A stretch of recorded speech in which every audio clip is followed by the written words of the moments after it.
How to test YouTube thumbnails step by step. To test YouTube thumbnails, first of all, you simply have to go ahead and launch the web browser of your choice on your desktop. But you can also use the mobile device, but you have to set your site settings to desktop site. Now, once you are here within the official YouTube Studio website, log into your account and tap on these three horizontal lines on the top left corner to open this side navigation menu. Now head to the content options. Now within this video section, find yourself that exact video, then tap the edit button right next to it. From there, you simply have to select the test and compare option. You'll find thumbnail A, B, and C.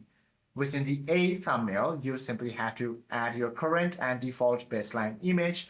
But within the B and C, you have to upload your visual variant to test it simultaneously. Click Done in the bottom right corner of the pop-up window, then click Save in the top right corner of the main video detail page to push the test live.